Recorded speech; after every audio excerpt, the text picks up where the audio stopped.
Well, hello YouTube. Good morning. Here we are. We have ourselves a start to another day. It's a beautiful, warm day. They are forecasting rain to come roll on through. And yeah, welcome to our vlog. So, here we go.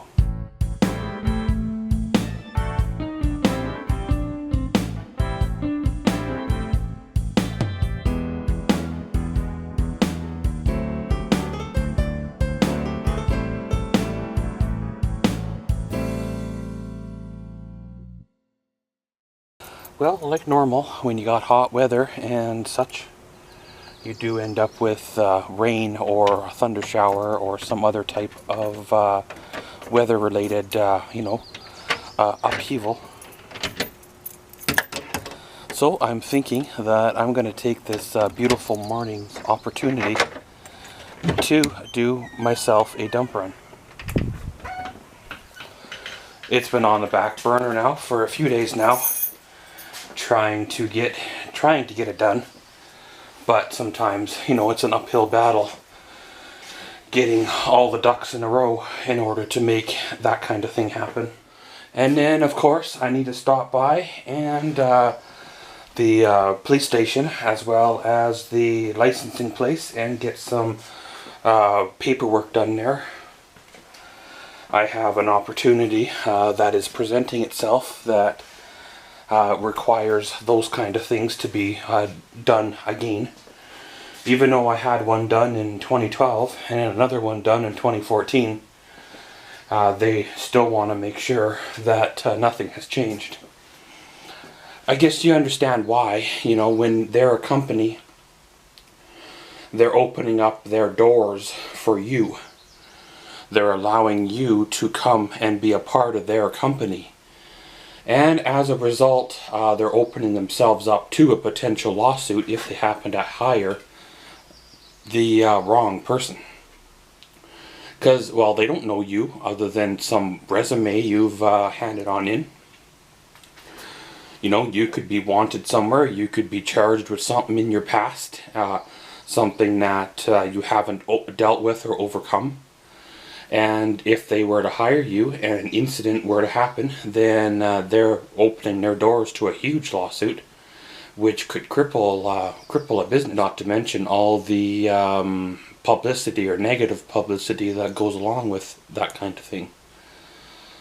Of course, last time I had one of those done, it took about 2 to 3 weeks for it to come back. So I don't know what they're going to do there, if they're going to hire me and play it by ear pending the outcome of the one certain thing, or if they're going to make me wait 3 weeks for it to come back first.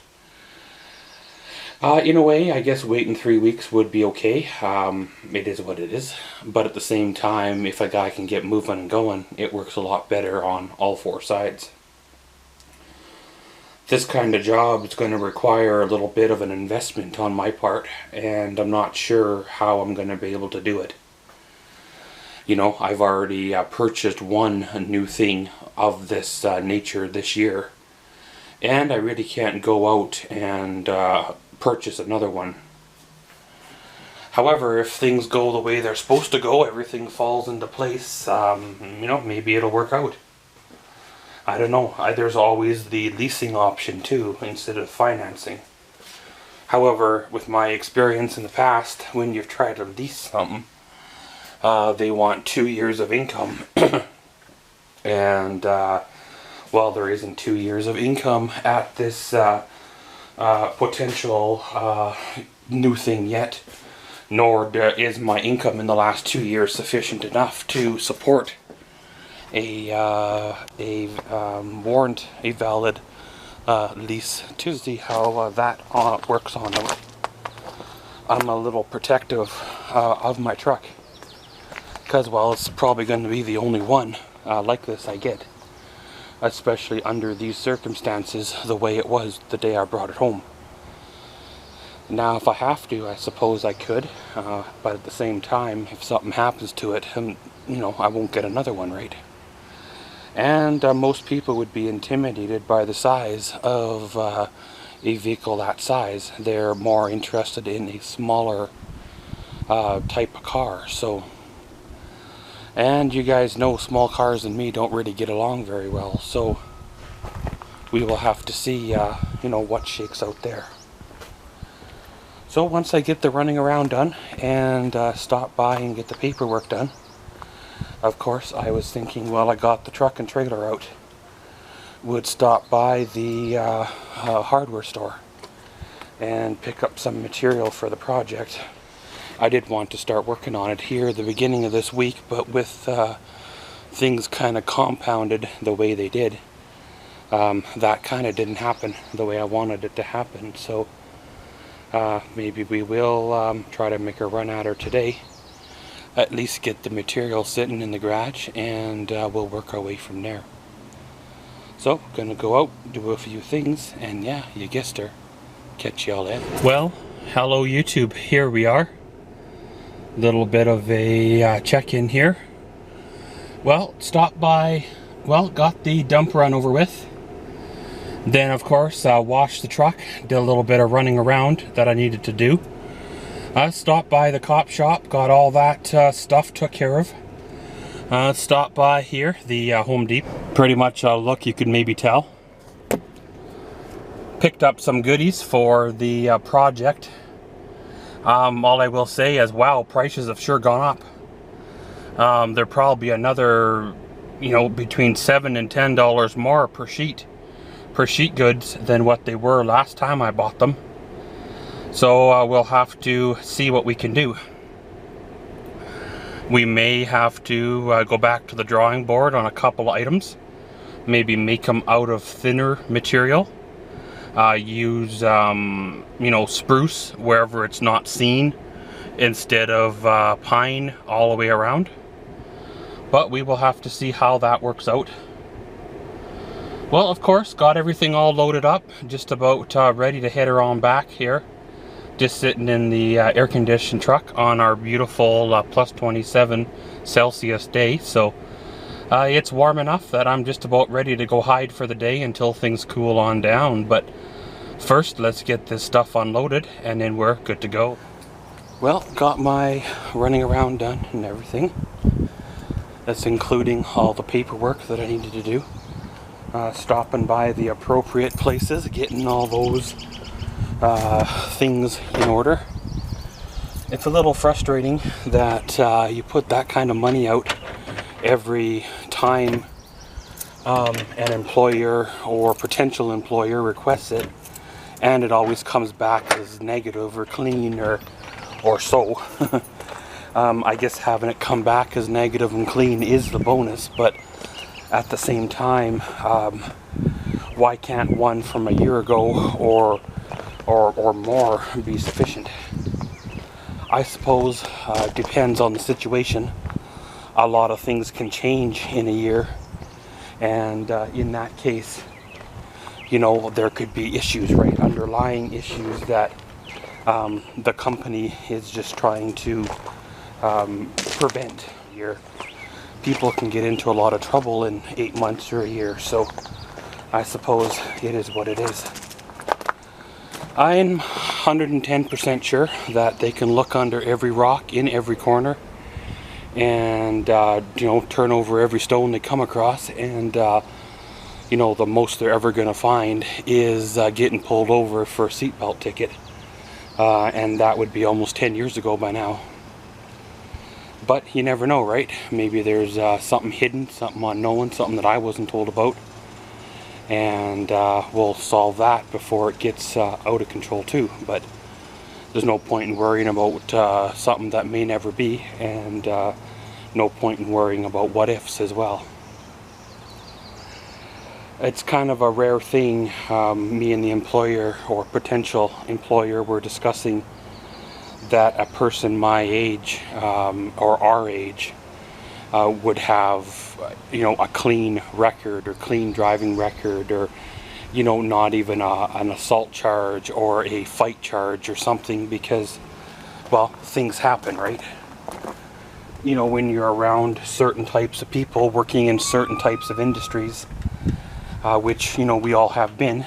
Sometimes things take place that don't need to take place or don't mean to take place, but it happens. And before you know it, things are out of control.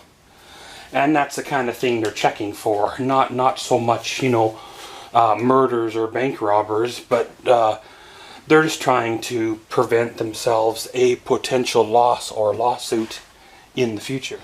It's kind of the way it is, no matter almost what job you're going for nowadays. A lot of employers are wanting a background check, a record check. They're wanting to see who they're hiring for starters. And they're wanting to see what kind of person you are. Some companies actually have took it a step further, and they actually ask for access to your social media pages, or they hire a third-party company or so to gain access to your social media, and they look at your posts on social media, and if they come across as questionable, then of course they won't hire you, right?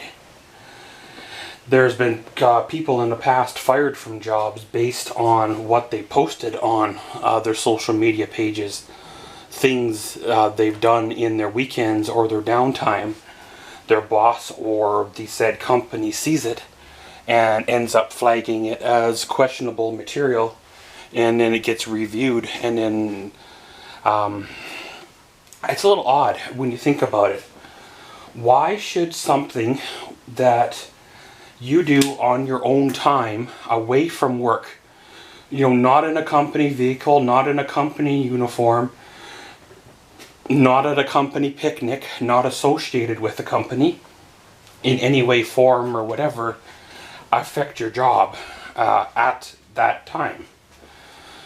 But I guess they're trying to maintain a certain image, and if an employee that works for them doesn't obtain or doesn't maintain a certain image, then I guess they figure that it reflects negatively on the company. So that's kind of what they're going for or looking at. It's a little odd, because I've always thought that my time was my time. You know, I put in my 9 to 5 or you know, 2 to midnight or whatever, and at 1:30 in the morning, once I'm off of work, that's my time. You know, once I can no longer see the lights of the store, you know, 30 feet or 30 yards, you know, kind of a thing. That's my time after off of the property of the store or the business. But apparently some of that tends to follow you. They look at things further. I don't quite know what to say there. I don't know who's right or who's wrong, but, you know, there have been cases in the past where people have been fired from jobs again because of their conduct in after-hours behavior. It's a little odd, but what do you think on that? Should you be held accountable for your after-hours conduct even though you're not at a company event? You know, you're not wearing a company uniform, you're on your own property, your own time, in your own vehicle, your own cabin, whatever. Should you still have to uphold the company values? You know, even though you're not on company time?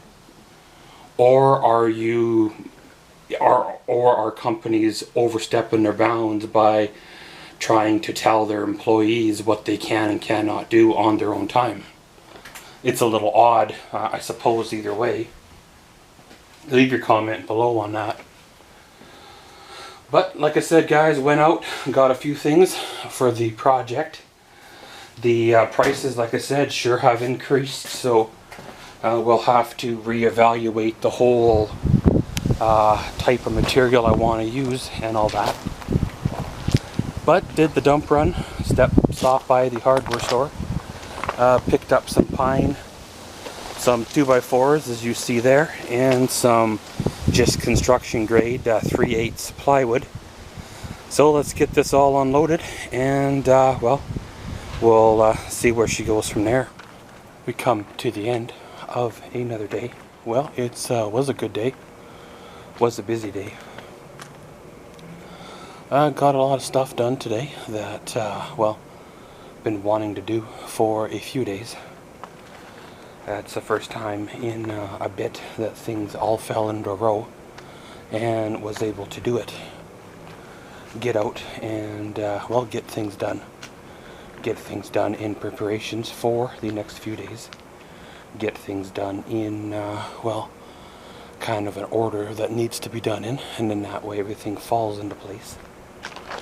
Not 100% sure how things are going to work out, but I guess they will work out as they are meant to work out. There's some things to worry about, some things not to worry about. And you know how they say, the wisdom to know the difference on what you can and cannot change. Nothing's cheaper than something you already own. And why form a sentimental attachment to a inanimate object that can really be replaced? It's not like it's a member of the family per se. Common sense would say if I use the tools that I have at hand, even if it's only for the first 6 months or a year, then after a year, either replace it or buy another one to keep.